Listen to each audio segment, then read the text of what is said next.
Саламатсыздарбы, урматтуу мекендештер, музей сүйүүчүлөрү, музей көрүүчүлөрү.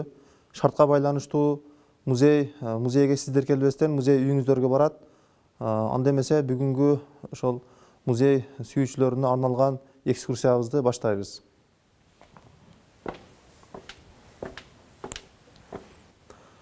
Алгач музейдин тарыхына кыскача токтоло турган болсок, 1949 жылы 19 майда Ош шаардык советинин чечими менен шаардык кырайтануу музейи болуп ачылган. Былтыркы жылы музейибиз өзүнүн 70 жылдык юбилейин өткөрүп, 70 жылдык тарыхында өзгөрүп, тапка улуттук деген наамга жетишкен. 1978 жылы биздин музейге Сулайман тоосу бириктирилип, илимий жактан, маданий жактан изилдене баштайт. Жана 2009 жылы Сулайман тоосу бүткүл дүйнөлүк маданий мурастар тизмесине дагы кирди. Биздин музейдин экспозициясы 2000 жылы Ош шаарынын 3000 жылдык юбилейине карата уюштурулган болуп, экспозиция залыбыз 2 бөлүмдөн турат. Биринчиси бул Кыргызстандын түштүк аймагынын жаратылышы жана тарыхы болуп. Анда эмесе биздин баяндамабыз Кыргызстандын түштүк аймагынын жаратылышы менен башталат. Экспозициябыз көрүп турганыңыздардай физика географиялык картасы бул Кыргызстандын түштүк аймагынын негизги 3 областтан турат. Баткен, Ош жана Жалал Абад. Негизги бул аймактарда 3 миллион тегерегинде калк жашайт.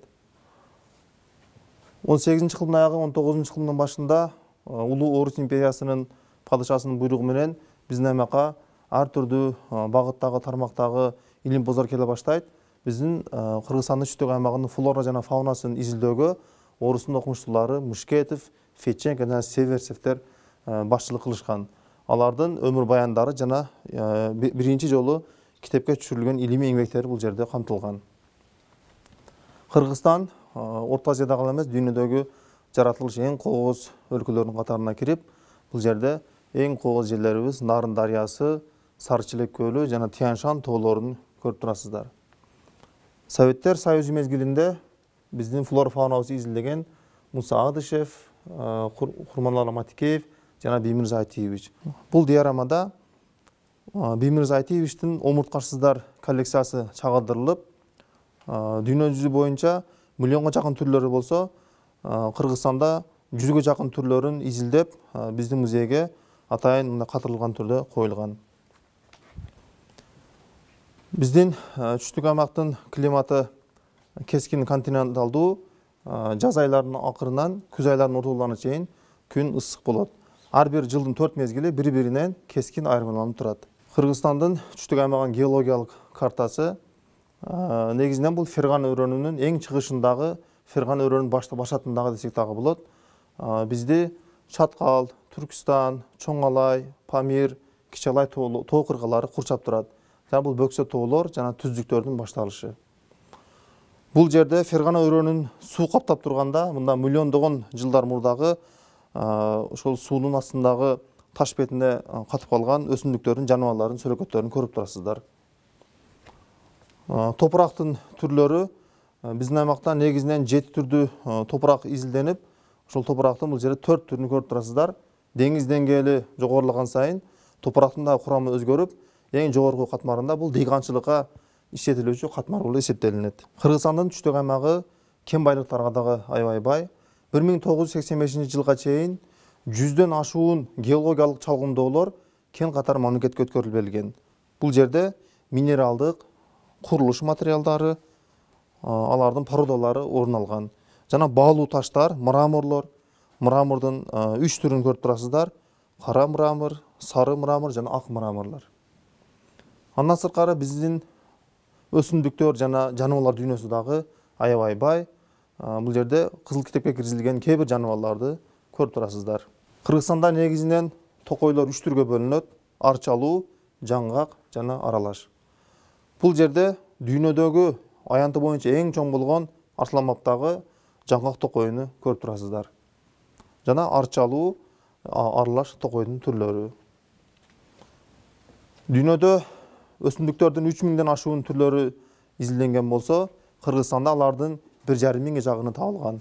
Жана алардын ичинен 300гө жакын түрлөрү дарылык касиетке ээ. Негизинен бул ромашка, ит мурун, хакым, Бұл гүлдөрдүн сабагында, тамырында, гүлүндө дарылык касиеттери бар. Экскурсиябызды чоң залдан улантабыз. Бұл сіздер көрүп турган 4 диарамада жылдын 4 мезгили жана Кыргызстандын үчтөк аймагындагы эң кооз корго аймактар чагылдырылган. Биринчи корго аймагыбыз бул жаз мезгили Баткендеги Айгүл-Таш корго. Бардыгыбыз билебиз, ушул күндөрү Айгүл тоосунда айгүл гүлү ачылып турган мезгили. Бул айгүл гүлү дүйнөдө 3 эле мамлекетте өсөт: Пакистан, Афганистан жана Кыргызстандын Баткен областында.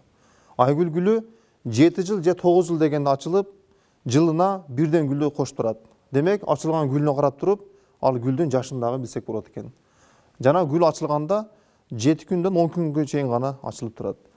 Бул корго аймак 95-жылы алынып, бул жерде байырлаган жаныбарлар көрүп турасыздар. Бул эчкемер, түлкү, үпүп жана канаттуулардын түрлөрү. Бул астыңкы диарамада курт кумурскалардын жашоосун чагылдырган диарама. Негизинен алар дарактын тамырларына уя салып, ошол жерде азыктанышып, алардын үйлөрү ушул жерде жайгашкан. Кийинки диарамабыз жаз мезгили Өзгөн районундагы Кара-Шоро улуттук паркы.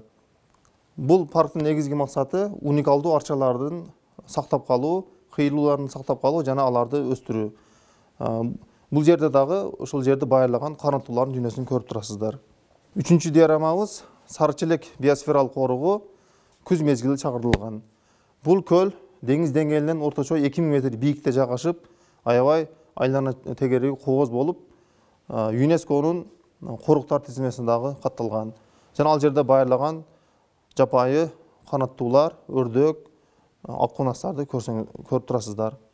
Бул жер түбүндө келемиштердин жашоосу чагылдырылган.